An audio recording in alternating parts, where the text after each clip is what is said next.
Hola, mi nombre es Robert Mackenzie. Estamos reunidos para llevar a cabo la parte final de este estudio de la Universidad de Chicago. Estamos a punto de ver la primera parte de 10 programas realizados por Milton Friedman, economista con trayectoria internacional, nominado para el Premio Nobel y uno de los norteamericanos más controvertidos de nuestro tiempo. En las semanas por venir serán analizadas aquí las series realizadas por Friedman. Los famosos e influyentes personajes aquí presentes, tanto hombres como mujeres, tendrán mucho que decir acerca de los puntos de vista de Friedman referente a la sociedad en que vivimos hoy, sus fallas y enfermedades. Se han realizado estas series basadas en los puntos de vista de Friedman en cuanto a nuestra sociedad y cómo la manejamos. Muchos están en desacuerdo con sus ideas y otros son extremadamente entusiastas admiradores de estas. De una manera u otra, estoy muy ansioso de oír lo que Friedman está por decirnos.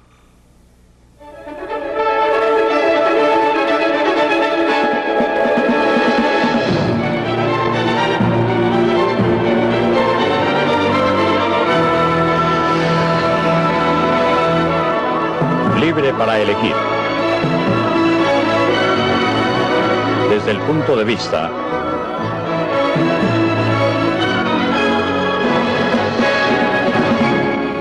de Milton Friedman. Es una mañana preciosa en el área metropolitana de Nueva York. El poder del mercado.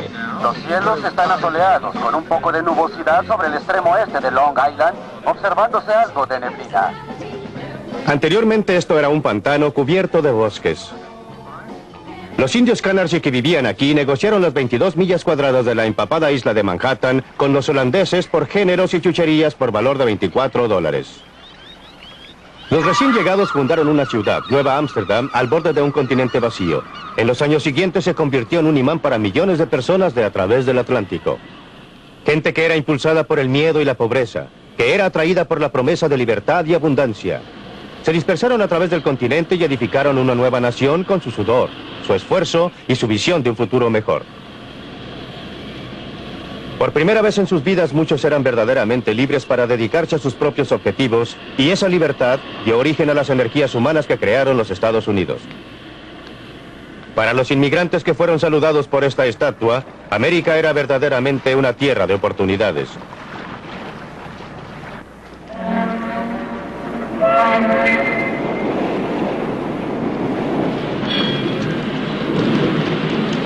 Se lanzaron a tierra con sus mejores ropas, ansiosos y ávidos, cargando sus pocas pertenencias. Eran pobres, pero todos tenían mucha esperanza.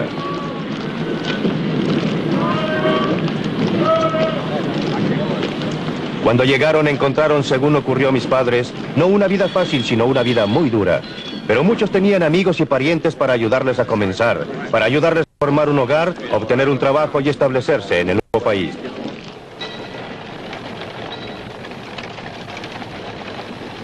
Existían muchas recompensas para el trabajo duro, empuje y capacidad. La vida era dura, pero las oportunidades eran reales. Existían pocos programas de auxilio gubernamental a que recurrir y nadie los esperaba, pero también había pocas restricciones y ningún reglamento, ninguna licencia que conseguir, ningún permiso a obtener, ningún papeleo que los restringiera. En realidad encontraron un mercado libre y la mayoría de ellos florecieron aquí. Mucha gente todavía llega a los Estados Unidos impulsada por las mismas presiones y atraída por la misma promesa. Usted los puede encontrar en lugares como este. Es Chinatown, en Nueva York, uno de los centros de la industria de la ropa. Un lugar donde cientos de miles de recién llegados han probado la vida en el nuevo país por primera vez. La gente que vive y trabaja aquí es igual a los primeros colonizadores. Quieren mejorar su suerte y están dispuestos a trabajar duro para lograrlo. Aunque no he estado a menudo en fábricas similares a esta, la conozco muy bien, porque esta es exactamente la misma clase de fábrica donde mi madre trabajó cuando llegó por primera vez a este país, a la edad de 14 años, hace casi 90.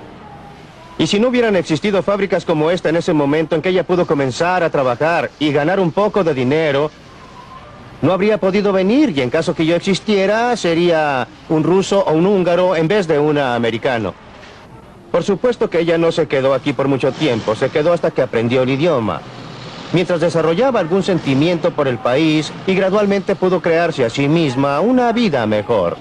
Similarmente, la gente que está ahora son igual que mi madre, inmigrantes de un país distante. Vinieron aquí porque les gusta más y tienen mayores oportunidades. Un lugar como este da la oportunidad de empezar. No se van a quedar aquí por mucho tiempo ni para siempre. Al contrario, ellos y sus hijos se crearán una vida mejor a medida que aprovechen las oportunidades que les proporciona un mercado libre. La ironía es que este lugar viola muchos de los estándares que actualmente consideramos como el derecho de cada trabajador. Está mal ventilado, está atestado de gente y los trabajadores aceptan una tarifa inferior a la sindical. Viola cada regla del libro. Pero si fuera cerrado, ¿quién se beneficiaría? Ciertamente no la gente aquí. Su vida parece bastante dura comparada con la nuestra. Pero esto solamente porque nuestros padres o abuelos pasaron por esa etapa por nosotros. Nosotros podemos comenzar en un punto superior.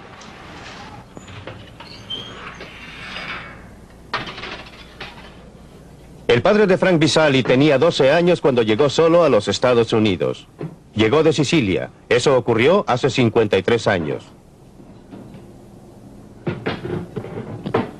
Frank es un dentista exitoso con esposa y familia. Viven en Lexington, Massachusetts.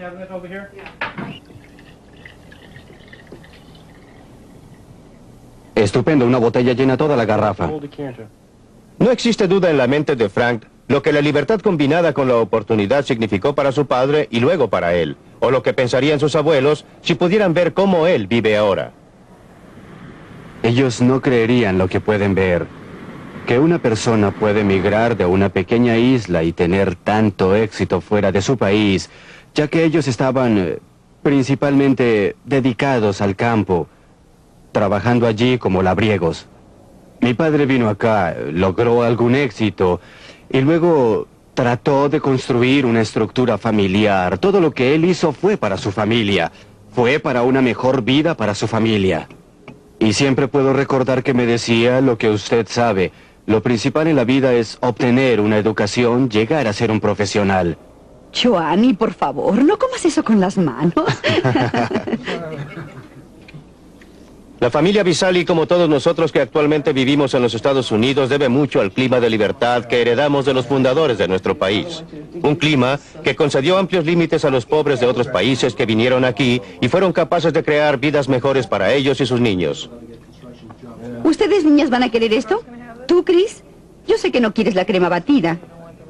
Pero en los últimos 50 años, hemos estado despilfarrando esa herencia al permitir al gobierno que controle más y más nuestras vidas, en vez de basarnos en nosotros mismos. Debemos redescubrir las viejas verdades que los inmigrantes conocían instintivamente, lo que es la libertad económica y el papel que juega para preservar la libertad personal.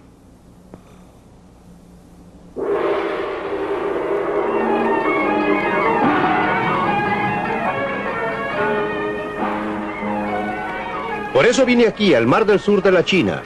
Es un lugar donde existe un experimento casi de laboratorio respecto a lo que ocurre cuando el gobierno se limita a sus propias funciones y da libertad a la gente para que trate de obtener sus propios objetivos. Si usted quiere ver cómo el mercado libre realmente trabaja, debe venir a este lugar.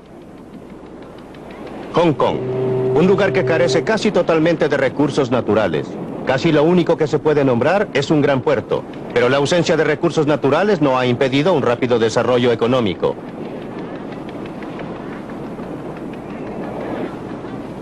Barcos de todas las naciones vienen aquí a comerciar porque no existen derechos ni aranceles sobre las importaciones o sobre las exportaciones.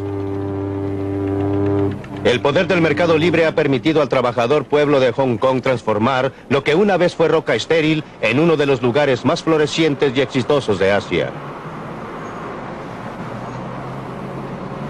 Aparte de su puerto, el único otro recurso importante de Hong Kong es la gente. Más de 4,5 millones de habitantes. Igual que América hace un siglo, Hong Kong en los últimos decenios ha sido un asilo para gente que buscaba la libertad para aprovechar sus capacidades al máximo. Muchos de ellos son refugiados de países que no permiten la libertad económica y política que se da por sentada en Hong Kong. A pesar de un rápido crecimiento de la población, a pesar de la falta de recursos naturales, el estándar de vida es uno de los más altos en toda el Asia.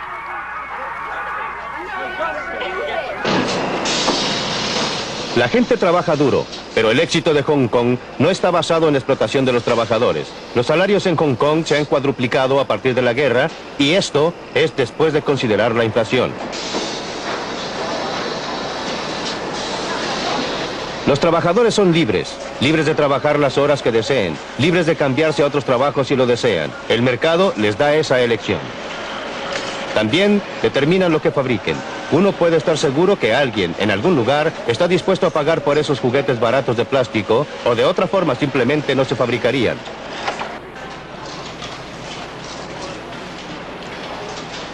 La competencia de lugares tales como Corea del Sur y Taiwán ha hecho que los productos baratos sean menos rentables, y por eso, los hombres de negocios de Hong Kong se han estado adaptando.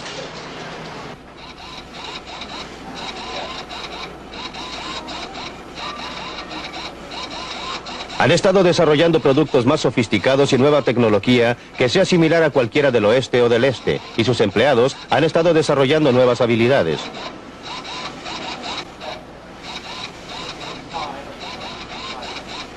Hong Kong no se detiene jamás. Siempre hay algún negocio que hacer, alguna oportunidad que debe ser aprovechada. Por mucho tiempo ha sido un centro de turismo y el paraíso del comprador, y actualmente es uno de los centros comerciales del este. Es la gente común de Hong Kong la que se beneficia de todo ese esfuerzo y empresas.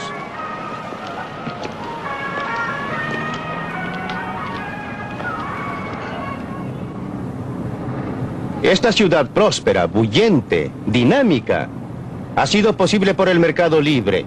En realidad es el mercado más libre del mundo. El mercado libre permite a las personas ingresar a cualquier industria que quieran o comerciar con quien quieran, a comprar en el mercado más barato del mundo o a vender en el mercado más caro del mundo. Pero lo más importante es que si fracasan deben soportar la pérdida. Si tienen éxito, obtienen el beneficio. Y esta atmósfera de incentivos es la que las ha inducido a trabajar, a adaptarse, a ahorrar, a producir un milagro. Este milagro no ha sido logrado por acción gubernativa, por alguien que está sentado en uno de esos altos edificios diciéndole a la gente lo que debe hacer. Ha sido logrado permitiendo que el mercado trabaje.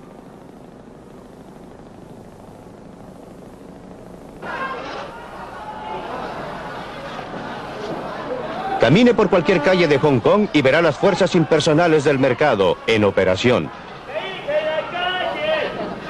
El señor Chong fabrica contenedores de metal. Nadie se lo ha ordenado. Lo hace porque ha descubierto que le va mejor en esa forma que haciendo cualquier otra cosa. Pero si la demanda por los contenedores de metal disminuye, o si alguien descubre una forma más barata de hacerlos, el señor Chang pronto recibirá el mensaje. Unas pocas puertas más allá, la firma del señor Yu ha estado haciendo trajes de novia tradicionales de Cantón durante 40 años. Pero la demanda por estos trajes complicados está disminuyendo. La firma ya lo sabe y está buscando otro producto. El mercado dice a los productores no solo lo que deben producir, sino en la forma en que deben producirlo, a través de una gama de precios, el costo de materiales, los salarios de los obreros, etcétera, etcétera. Por ejemplo, si estos obreros pueden ganar más haciendo otra cosa, el señor Ho rápidamente encontraría la forma de mecanizar su producto de marcos para cuadros. Dentro de esta tienda china de medicinas se está desarrollando una transacción del mercado. La confianza del cliente en que esta prueba que parece dolorosa le ayudará no se basa en ningún certificado oficial de la capacidad del osteólogo. Viene de la experiencia propia o de sus amigos. A su vez, el médico lo trata no porque le haya sido ordenado, sino porque será pagado. La transacción es voluntaria, y así ambas partes deben esperar beneficiarse o de otra forma no tendría lugar.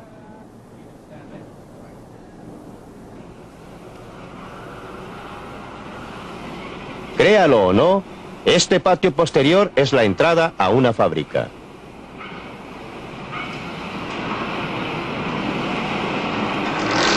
Los obreros que aparecen aquí están entre algunos de los mejores pagados de Hong Kong. Hace calor, está húmedo y hay mucho ruido. Los obreros son altamente capacitados y por eso perciben salarios altos. Podrían convencer a su empleador que mejore las condiciones laborales ofreciendo trabajar por menos. pero prefieren aceptarlas, obtener los sueldos altos y gastarlos a su gusto. Esa es su elección.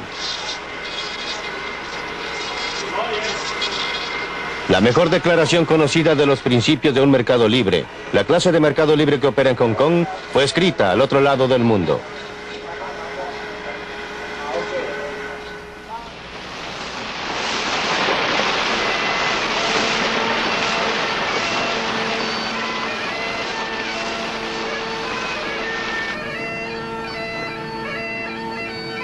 Hace 200 años en Escocia, Adam Smith enseñó en la Universidad de Glasgow. Su brillante libro La riqueza de las naciones se basó en las conferencias que allí dictó. Los principios básicos del mercado libre, según Adam Smith, los enseñó a sus alumnos en esta universidad. En realidad, son muy simples. Observen este lápiz de mina. No existe una sola persona en el mundo que lo pueda fabricar. ¿Declaración notable? En absoluto. La madera de que está fabricado, según creo, proviene de un árbol que fue cortado en Washington. Para cortar ese árbol se necesita una sierra. Para fabricar la sierra se necesitó acero. Para obtener el acero se necesitó mineral de hierro.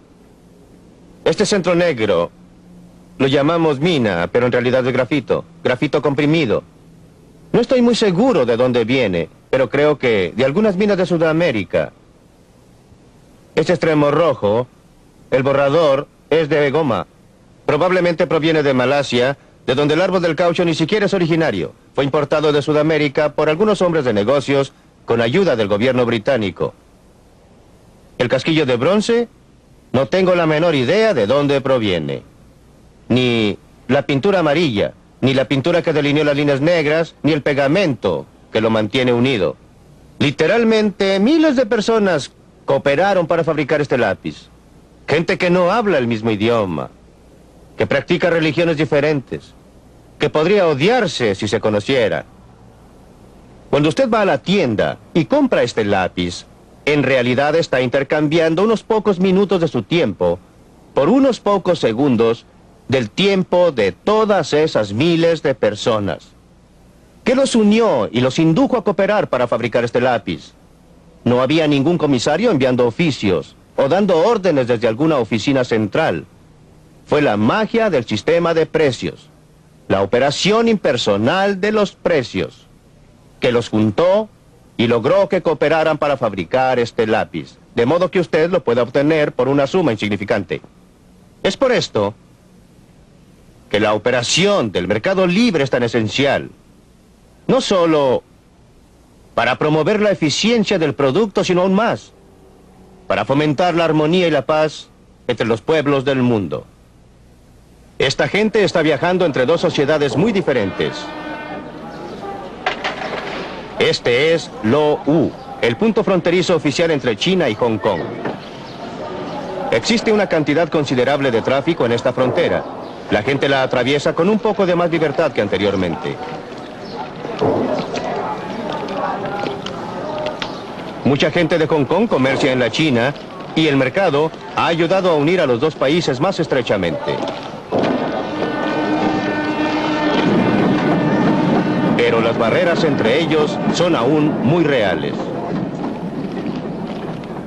A este lado de la frontera, la gente es libre no solo en el mercado, sino con respecto a toda su vida. Tienen libertad para hacer lo que quieran, para escribir lo que quieran, para actuar según les agrade. Esto no sucede allá. Por eso la gente de la China que no puede obtener permiso de salida, llega a extremos peligrosos para escapar. Arriesgan sus vidas. Muchos pierden sus vidas, pero eso no impide que otros lo sigan. Algunos son atraídos por el estándar de vida material más alto de Hong Kong, pero aún más por el natural deseo humano de ser libres.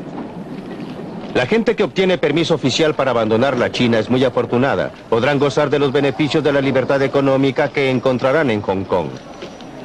Pero lo que es más importante, eso les dará una libertad más amplia. La libertad humana y política nunca ha existido y no puede existir sin una gran medida de libertad económica.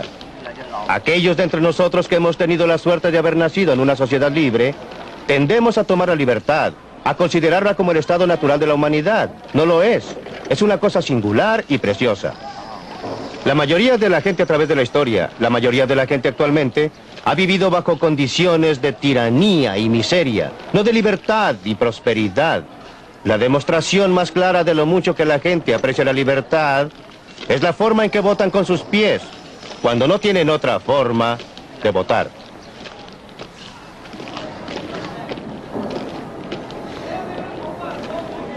Por supuesto que muchos de los que lleguen a Hong Kong terminarán bajo condiciones que la mayoría de nosotros en el oeste encontraríamos desastrosas. Hong Kong está muy lejos de la utopía. Tiene sus barrios bajos, su crimen, su gente desesperadamente pobre.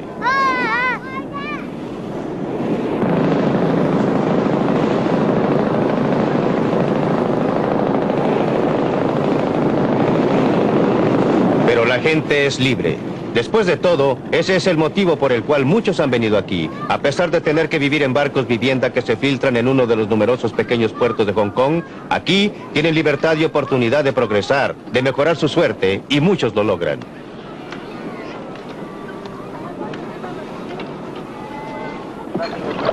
Es cierto que existe una pobreza espantosa en Hong Kong, pero la situación de la gente está mejorando. Están mucho mejor ahora que cuando recién llegaron atravesando la frontera con la China. Y esa pobreza, tan tremenda para nosotros porque estamos acostumbrados a estándares de vida mucho más altos, no es pobreza en opinión de la mayoría de los pueblos del mundo. Es una pobreza a la cual aspiran, un estado de cosas que desearían lograr.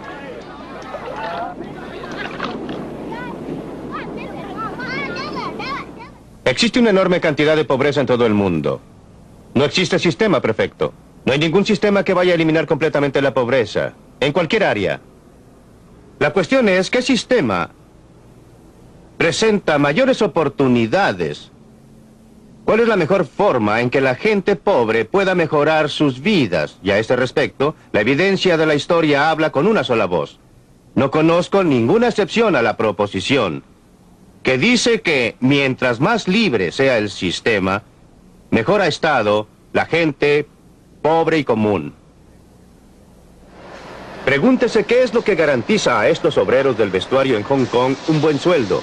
No a los altos estándares occidentales, pero suficientemente alto para permitirles vivir mucho mejor que la mayoría de los pueblos del mundo. No es el gobierno o los sindicatos quienes lo logran. Estos trabajadores están bien porque existe competencia para sus trabajos y habilidades.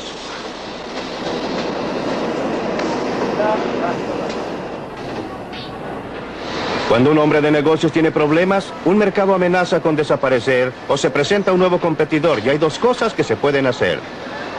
Puede dirigirse al gobierno pidiendo un arancel o una cuota o alguna otra restricción a la competencia o puede ajustarse y adaptarse. En Hong Kong la primera opción está cerrada. Hong Kong depende demasiado del comercio exterior y el gobierno simplemente ha debido adoptar una política sana de no interferencia. Esto es duro para algunos individuos, pero extremadamente sano para la sociedad en conjunto. Solo los hombres de negocios, que pueden adaptarse, que son flexibles y ajustables, sobreviven y crean buenas oportunidades de empleo para el resto. La ausencia total de aranceles o cualquier otra restricción al comercio es uno de los principales motivos porque Hong Kong ha podido proporcionar un estándar de vida que crece rápidamente. Aún la China comunista reconoce el éxito de Hong Kong. Se ha instalado aquí y ahora acepta el símbolo universal del capitalismo. El Banco de China, el banco oficial de la China comunista, es el mayor banco de Hong Kong. No hay duda que la China comunista reconoce el poder del mercado. En todo esto, el gobierno de Hong Kong ha tenido un rol importante, no solo por lo que ha hecho, sino por lo que ha dejado de hacer. Ha asegurado que se cumpla con las leyes y los contratos. Ha proporcionado las condiciones para que pueda operar un mercado libre. Pero lo que es más importante, no ha tratado de dirigir las actividades económicas de la colonia.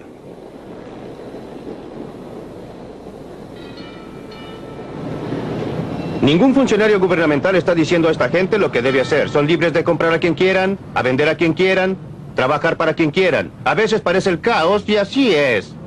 Pero por debajo está altamente organizado por las fuerzas impersonales de un mercado libre. ¡Ay, muy buenos huevos frescos! Pollo con sus patas. ¿Usted sabe de dónde provienen estos huevos? Directamente del pollo. No me haga preguntas y no le diré mentiras. Las fuerzas impersonales de una plaza libre operando aquí en los Estados Unidos. La clave son los precios. Los precios que la gente está dispuesta a pagar por los productos determinan lo que se producirá. Los precios que deben pagar por las materias primas, por los salarios de los obreros, etcétera, determinan la forma más barata de producir las cosas.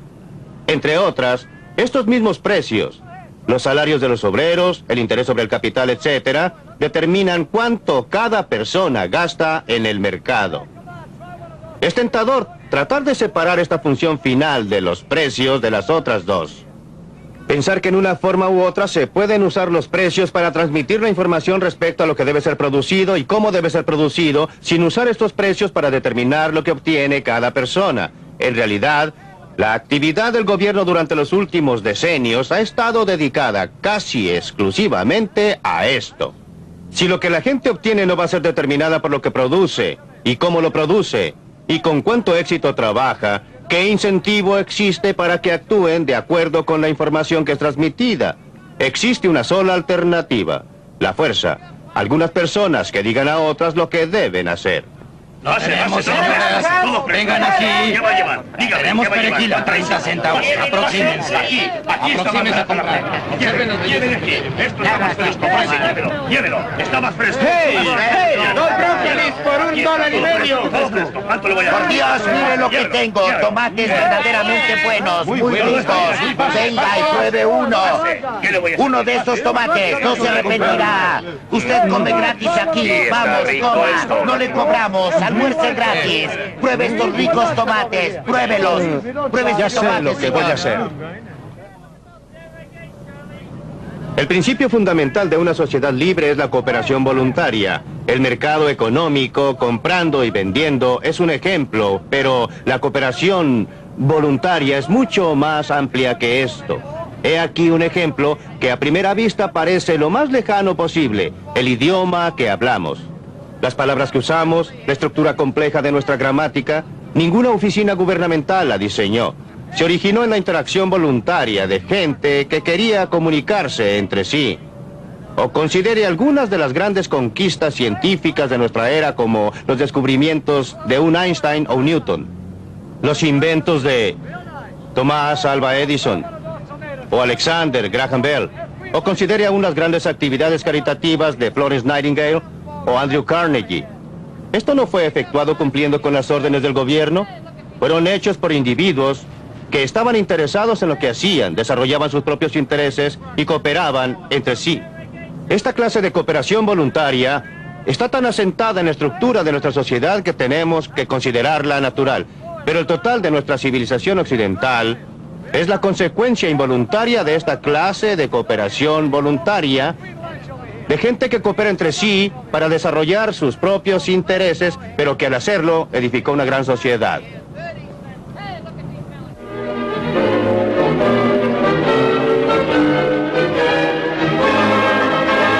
Elegir. En la Biblioteca Hunter de la Universidad de Chicago están nuestros invitados que esperan la oportunidad de mostrarnos sus puntos de vista. Empecemos. Me pareció que estaba diciendo que la edad dorada de América, cuando realmente era una tierra de oportunidades, fue a fines del siglo XIX a comienzos del siglo XX, cuando no existían reglamentos, permisos o papeleo. Yo alegaría que el gobierno tuvo un rol decisivo en una enorme concesión a los ferrocarriles para crear una economía capitalista norteamericana. En segundo lugar, en esa edad dorada descubrirá que el gobierno intervenía constantemente en una forma muy característica, usaba tropas contra los huelguistas. La historia laboral norteamericana ha sido la lucha de clases más violenta y sangrienta del mundo. Y hasta 1932, el gobierno, las leyes, los tribunales, la sociedad, siempre estaban de parte de los negocios contra los trabajadores. Por consiguiente, alegaría que tanto económicamente y en términos de reprimir los intentos de la gente para hacer valer sus derechos, nuestro gobierno antes del aparecimiento del Estado previsor en este país más o menos pertenecía a los negocios. Milton Friedman. Michael Harrington está viendo el agujero en la puerta del granero y no está mirando a dicha puerta. Resulta que durante todo ese periodo el gobierno en realidad intervenía de tiempo en tiempo y generalmente para hacer daño. Estoy de acuerdo con él que la intervención del gobierno principalmente no era buena en los aranceles, por ejemplo. Por otra parte, durante todo ese periodo los gastos gubernamentales, los gastos federales, los gastos del gobierno central nunca fueron superiores al 3% de la renta nacional. Eran triviales. Las concesiones de tierra a los ferrocarriles fueron un factor de menor importancia y yo no los apruebo. No estoy diciendo que fueran buenos, pero eran un factor muy insignificante. Hay que tener un sentido de las proporciones y esto se refiere a toda la discusión. No soy un anarquista. No propicio la eliminación del gobierno. Creo que necesitamos un gobierno, pero un gobierno que establezca un marco y reglas bajo las cuales los individuos, trabajando en pos de sus propios objetivos, puedan trabajar juntos y cooperar entre sí, y trabajen y cooperen, pero no solo en lo económico.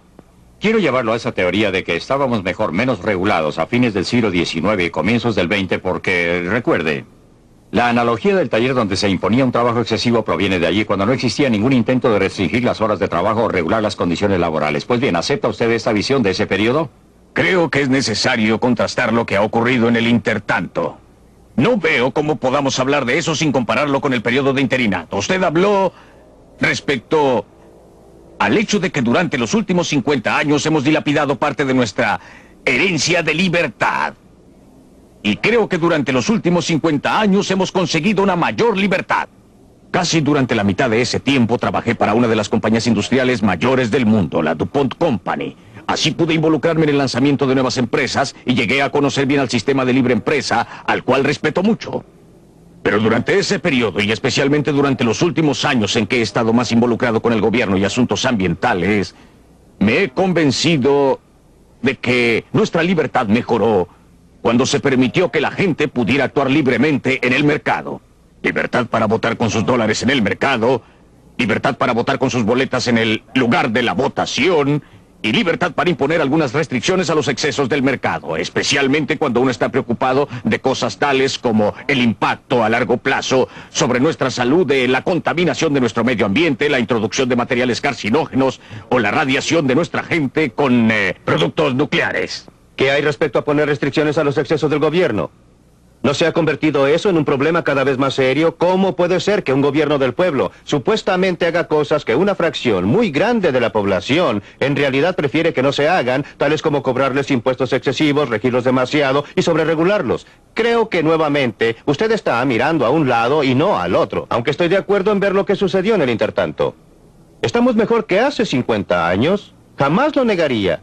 Pero estamos parados sobre los hombros de la gente que vivió antes de nosotros y debemos observar lo mucho que lograron desde su punto de partida. Ese fue el periodo en que tuvimos el tremendo influjo de inmigrantes del exterior. Millones y millones y millones de ellos. Cuando abrimos un nuevo continente, cuando teníamos logros. Milton, usted dice, sin embargo, que existe algún sentido en que preferiría volver a esas circunstancias donde no existía ninguna regulación del trabajo de la fábrica, ningún horario, ninguna limitación de horas trabajadas. ¿Quiere volver a eso o dice que era un escalón de donde estamos ahora? Depende de lo que usted entienda por circunstancias. No quiero tener que volver a usar un coche de caballos en vez de un automóvil. Pero prefiero volver a las clases de reglamentos gubernamentales o a la ausencia de reglamentos. El mayor grado de libertad que se concedía a los individuos para desarrollar una u otra actividad que existía entonces en vez de lo que existe ahora. Creo que en realidad nuestros jefes industriales han sido arrastrados hacia el futuro gritando. Resistieron las leyes sobre el trabajo infantil, resistieron la previsión social, los sindicatos y ahora el movimiento ambiental. Una vez que el gobierno los forzó a prestarle atención por la votación de la gente en la cabina o lugar de votación, entonces los jefes industriales, los jefes comerciales prestaron atención a estas reglas y en la mayoría de los casos las han cumplido muy bien. Perdóneme. Bob Galvin, díganos, ¿es justa esa declaración? Quizás los industriales tienen una visión más clara de la historia y sus expectativas. El bien más precioso que poseemos es la libertad. La manera más fácil de perder la libertad es caer bajo administración judicial. Y quiero decir administración económica, porque un síndico es un dictador. Y hasta el punto que usamos los costos y gravámenes del gobierno que nos llevan en la dirección de nuevas deudas, administración judicial final y luego las consecuencias políticas de la imposición del dictador político sobre la economía y el trabajo y los derechos de la vida del individuo. Quizás los industriales pueden ver más lejos respecto a las consecuencias de todo esto. Harrington. Creo dos cosas. Una, considerar la libertad positivamente. Creo que la gente mayor de 65 años en los Estados Unidos son más libres hoy día debido al servicio de asistencia médico-social. Y no creo que la libertad para morirse por falta de medicina era algo muy bueno. En segundo lugar, con relación a los industriales, creo que una de las cosas más sorprendentes de la historia norteamericana es que cuando Franklin Roosevelt estaba salvando al sistema de sí mismo, los beneficiarios principales lo insultaban por ser un traidor a su clase. En realidad fue la salvación de esa clase.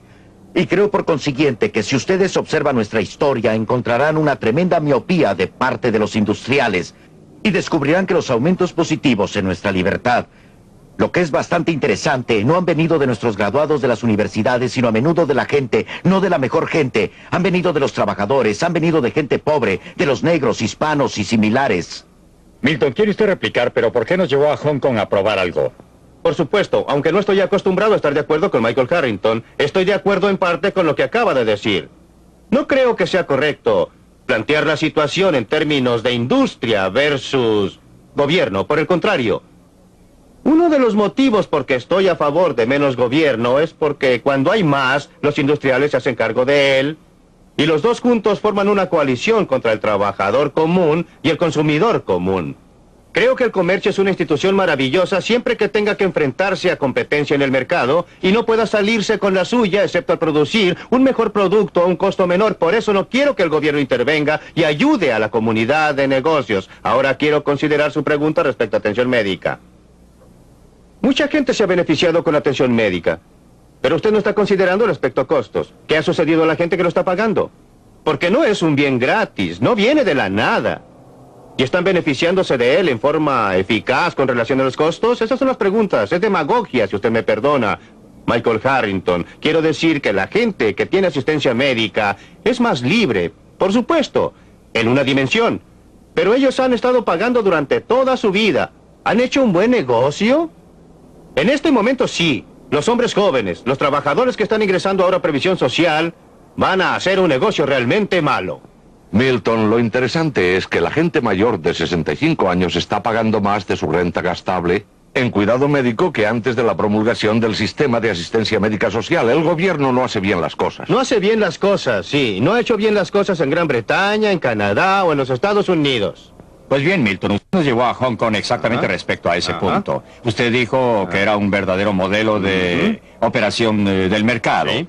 ¿Es esa realmente una descripción ecuánime de Hong Kong? En este momento sí.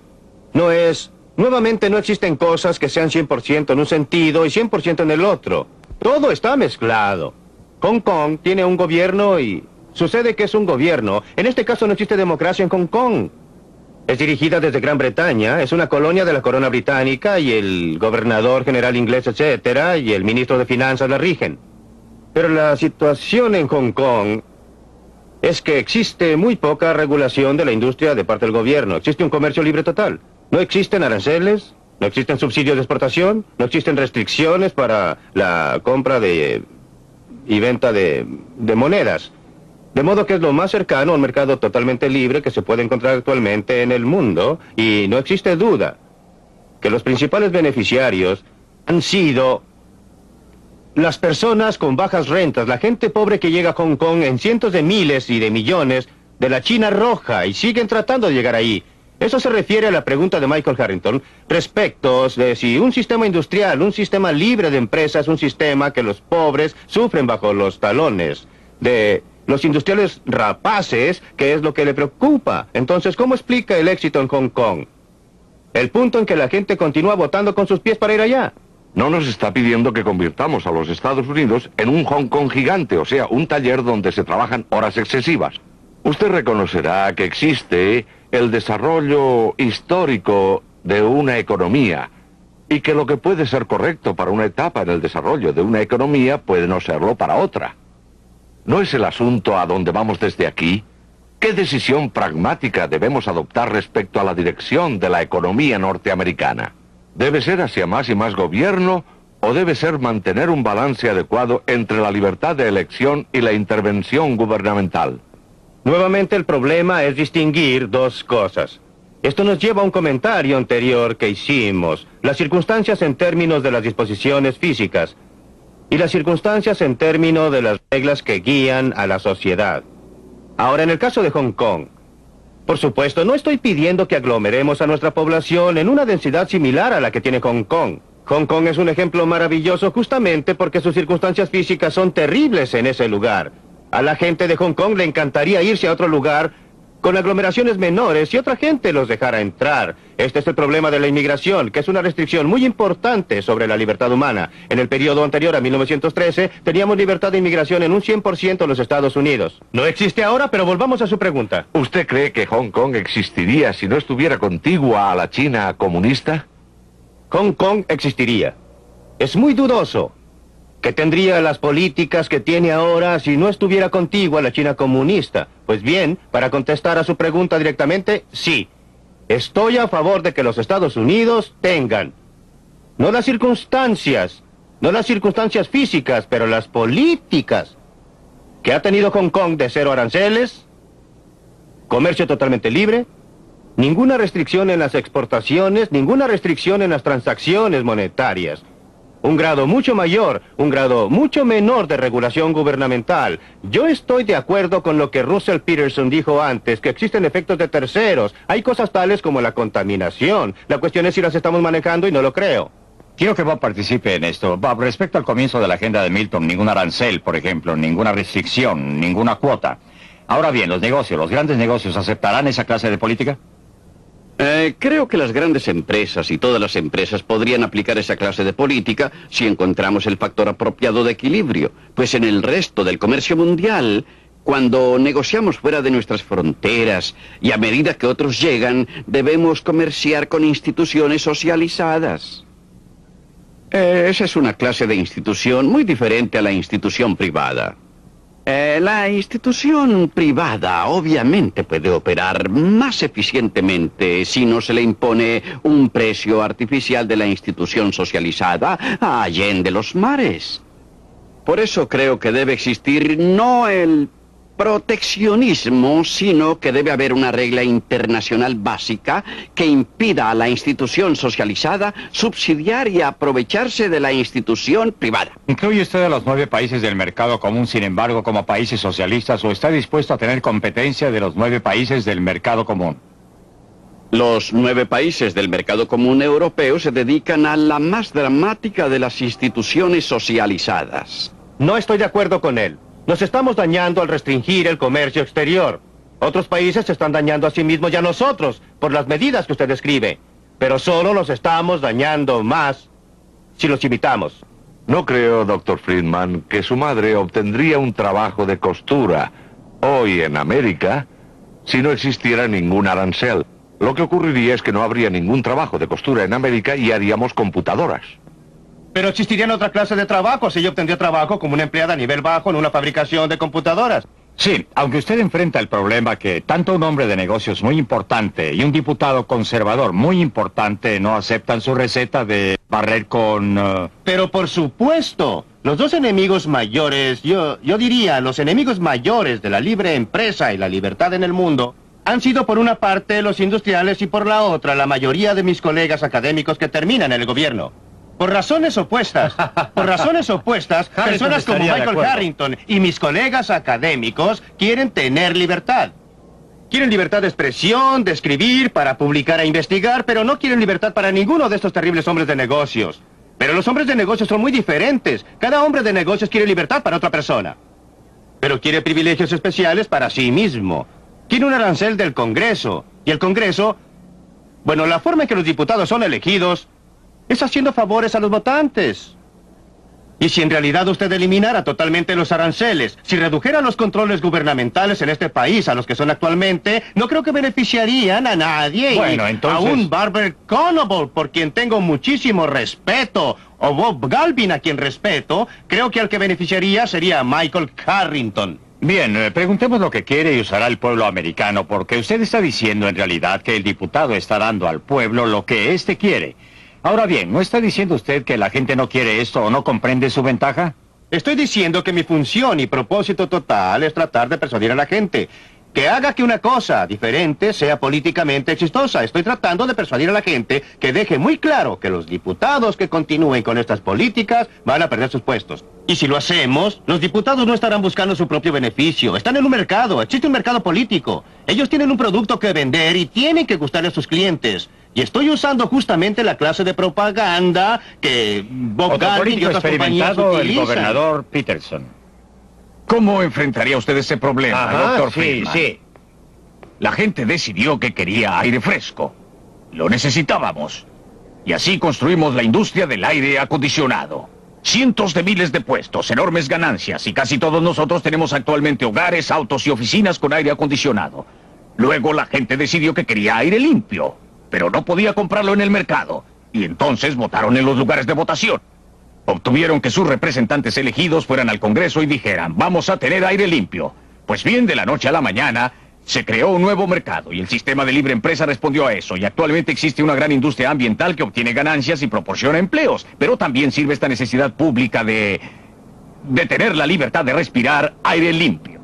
Usted subestima burdamente el grado en que el mercado privado es capaz de hacerlo. No es accidente que el aire, antes de tener ninguna de esta legislación, el aire y el agua son más limpios hoy en día en los Estados Unidos que lo que fue hace 100 años. Usted sabe que el automóvil agregó una clase de contaminación, pero eliminó otra clase de contaminación peor. Si usted considera el aspecto que tendrían hoy las calles de Nueva York, si todavía se transportara a la gente en vehículos tirados por caballos, tendría una contaminación a una escala que lo abismaría. Del mismo modo, no es por accidente que el aire esté más limpio y el agua más pura en los países que actualmente son los más adelantados. No es en Afganistán donde usted encontrará aire y agua sin contaminar. Es en los países desarrollados. Así, el mercado es un mecanismo mucho más útil que lo que la gente reconoce. Me gustaría volver al mundo real, porque en el mundo real no existe ninguna posibilidad de que los negocios norteamericanos, que son un sistema comercial que depende de la seguridad social, vaya a adoptar estas ideas. La forma en que estas ideas funcionan en el mundo real es como una racionalización del mito de la libre empresa que disfraza el hecho del capitalismo de Estado como un argumento contra la intervención social, en una sociedad que en realidad interviene muy rápido a favor de la industria del acero. Finalmente, en términos del proceso político norteamericano, no creo que el proceso político sea tan simple que la gente elija al gobierno. El hecho es que cuando un Jimmy Carter es elegido presidente con una plataforma relativamente liberal, tiene que ganarse la confianza de los hombres de negocios, debido al control del proceso de inversión de parte del poder corporativo. Y creo que ese hecho, el poder corporativo, racionalizado por los mitos de la libre empresa, es el problema central de la libertad de nuestra época, y eso es lo que debe ser atacado. Antes de volver a Milton... No, tengo que comentar sobre esto porque no creo que podamos permitir que las palabras obstruyan lo que realmente es el caso. Creo que usted cree que no tenemos socialismo. Yo le diría que el 46% de cada corporación de este país pertenece al gobierno de los Estados Unidos. Ese es el impuesto a la renta cooperativo, y eso significa que de cada dólar de utilidad obtenido por la corporación, 46 centavos van al gobierno de los Estados Unidos. El impuesto efectivo es muy superior a esto porque se tributa el doble cuando corresponde al individuo. Y el punto hasta el cual las corporaciones controlan sus decisiones de inversión se ha visto reducido en forma creciente. El gobierno está ordenando que gasten sus fondos de inversión a nombre del control de la contaminación o a nombre de otras cosas. Es un mito suponer que existe aquí alguna clase de gran poder cooperativo. Hubo una época en que las corporaciones tenían mucho más influencia que ahora, pero actualmente son una minoría sitiada, me parece más bien una mayoría dominante. Me gustaría que los otros participaran en esto por un momento. ¿Cuál es el proceso para ustedes que quieren alejar al Estado o reducir la influencia gubernamental en la operación de la economía? Antes de dejar a Milton comentar al respecto, ¿qué haría usted como político activo, como otro político y como hombre de negocios? Personalmente creo que debemos controlar el crecimiento del gobierno en el futuro, poniendo un límite en los desembolsos del gobierno. Me gustaría ver una enmienda constitucional que lo logre, si no, continuaremos con que el gobierno va creciendo más rápido que la economía, y así empuja más y más al Producto Nacional Bruto a través del cuerno de lata del gobierno. Creo que sería un error y algo difícil de hacer. Espero que descubramos algún modo de hacerlo sin perder la libertad en absoluto. Gobernador Peterson, ¿puede ser? Creo que avanzaremos sustancialmente fomentando nuestra sociedad pluralista, estimulando y educando a más gente para que piense en forma global. Creo que uno de los grandes problemas de nuestro mundo es que los jefes del gobierno y la industria tienen poca visión. No miran el impacto a largo plazo de sus decisiones. Y en una democracia como la nuestra, la gente tiene el poder, igual como lo dicen los libros de estudio. Y si logra este entendimiento y conocimiento mayor, se va a preocupar de que los intereses especiales que eligieron a los funcionarios estén a tono, sean reelegidos.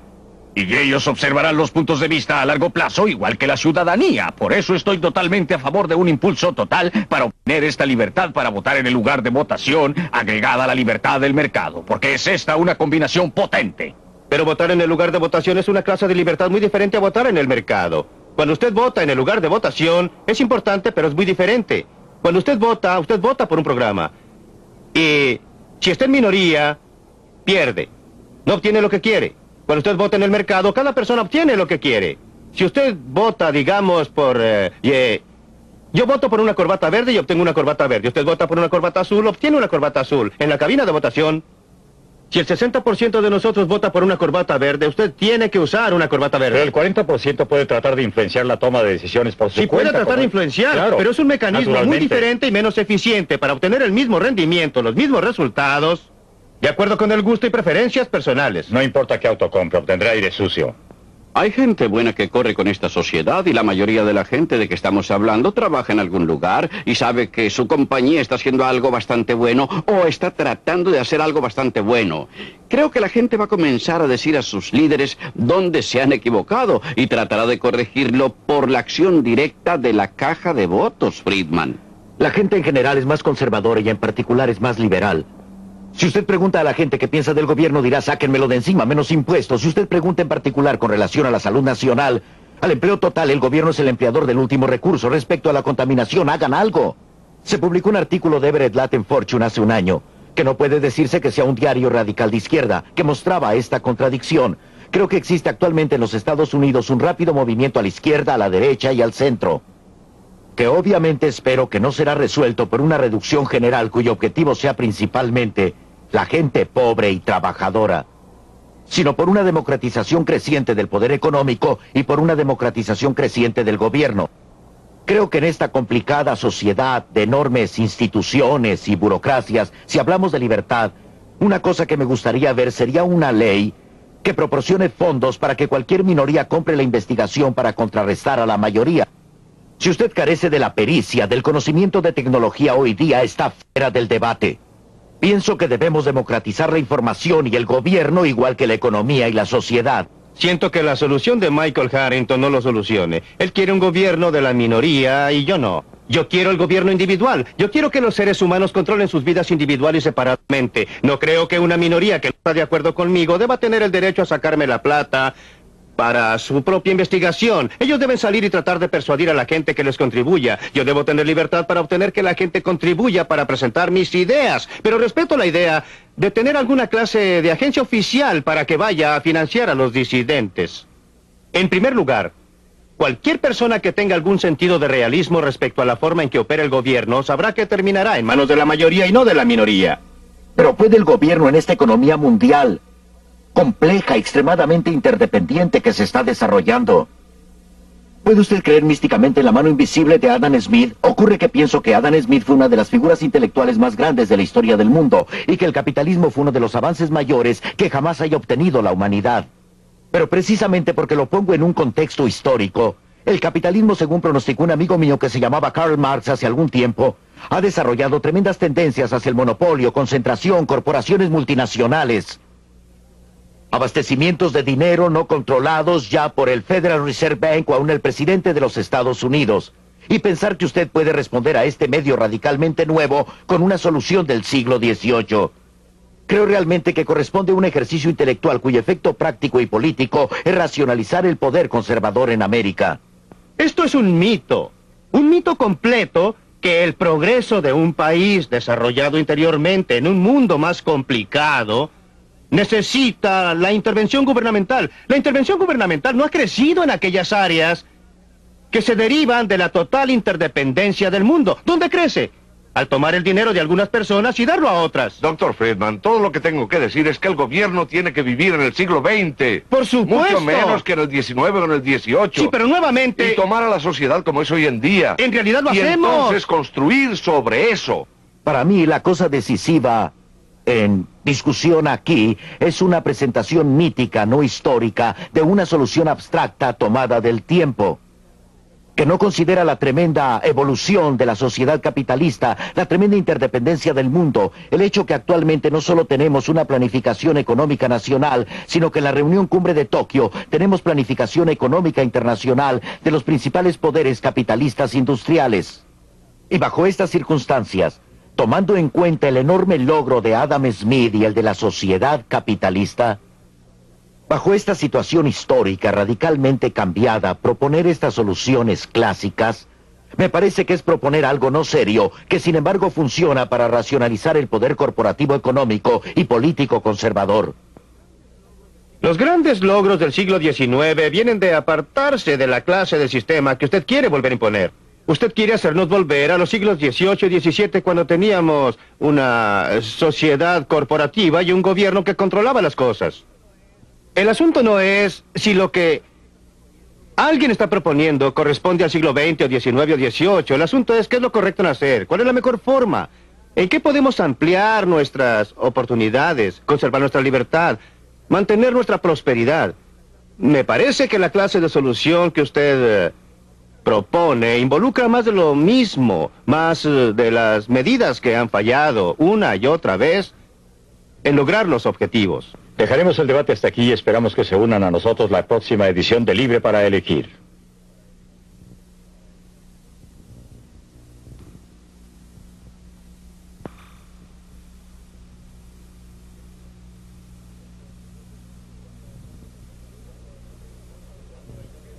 Cuando el gobierno trata de controlar la economía, ¿qué es lo que no funciona? Milton Friedman observa estos problemas en compañía de gobernadores en ejercicio en Inglaterra, India y los Estados Unidos.